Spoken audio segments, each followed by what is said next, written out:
Mida aasta edasi, seda enam suureneb nende inimeste hulk, kes on ühinenud elukestva õppega. Samas suureneb ka nende inimeste osakaal, kes on küll tööealised, kuid nende oskused enam tööturul ei päde.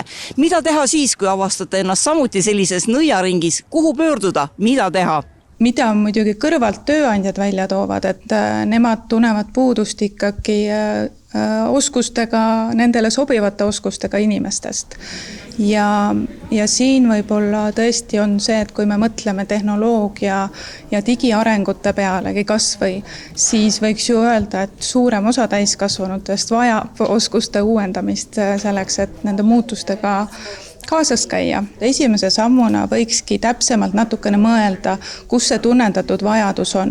Kas on tegemist mingite konkreetsete arvutiprogrammidega, kas on tegemist sellega, et see töökoht võib-olla ikkagi päris hästi ei sobi, inimene tahab vahetada täiesti iga valdkonda võib-olla.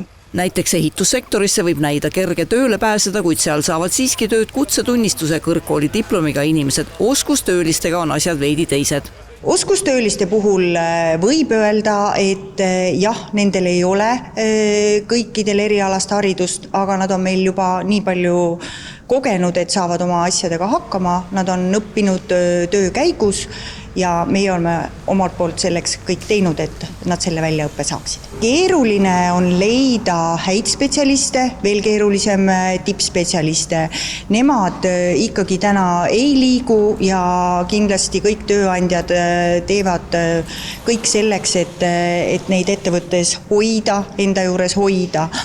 On selliseid ringivaatajaid, kes lihtsalt ennast pakuvad ja kindlasti on väga palju selliseid noori, et mis ühelt poolt on tore, et nad meile tööle tahavad tulla, aga me peame ikkagi tegema mingi valiku, keda võtta, kui palju on meil ühte või teist ametikohta või ametikoha inimesi vaja. Järjest sagedamini ei otsita mitte täiusliku taustaga spetsialisti, vaid inimest, kes on valmis õppima ja end pidevalt täiendama. Just ümberõppe on paljude jaoks saanud võtmeküsimuseks, et tööturul püsima jääda. Liina jaoks oli see aga vajaduspõhine. Ma elan Vormsi saarel, Uuspi külas, selline tore väike küla, kus oli lauter. Ja niisugune lauter, kuhu niimoodi nibin-nabin sai väikse paadiga randuda. Ja ma mäletan, kuidas ma guugeldasin, et mis vahe on lautril ja sadamal. Ja miks ma just ütlesin, et randuda, sest nüüd saab meil silduda, meil on paadisild, eks ole. Ja siis ma guugeldasin neid mõisteid ja jõudsin selleni, et vau, et väike sadama spetsialisti eriala on olemas. Ja kui ma veel nägin, et appi, kui äges on Hiiumaal, et see veel omakorda köitis.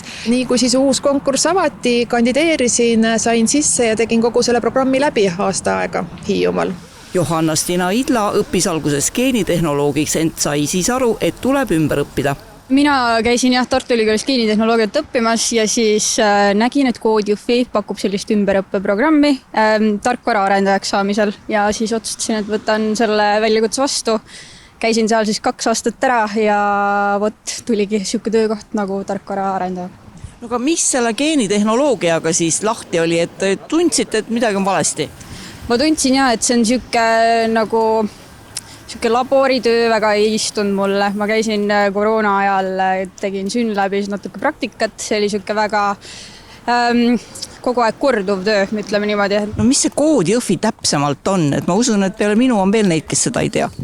Ja CodeJufi on siuke projektipõhine õpe, et sul tulebki seal programmis lahti mingid erinevad ülesanded ja siis sa lihtsalt ise hakkad põhimõtteliselt guugeldama, otsima, kuidas seda üldse nagu kokku panna, sellepärast et mõndasid asju sa ei ole mitte kunagi kuulnud, ei ole absoluutselt midagi siukest teinud, nii et hakkad otsast harutama seda sasipundart lahti ja siis lõpuks saad põhimõtteliselt ise endale õpetada selle selgeks. Tegelikult võib-olla võimalusi ka riigi poolt loodud, mida saab hästi kasutada. Näiteks Kutsekoda valmistas sellise veebikeskkonna nagu oskuste kompass, kus on võimalik inimesel endal oma oskusi hinnata.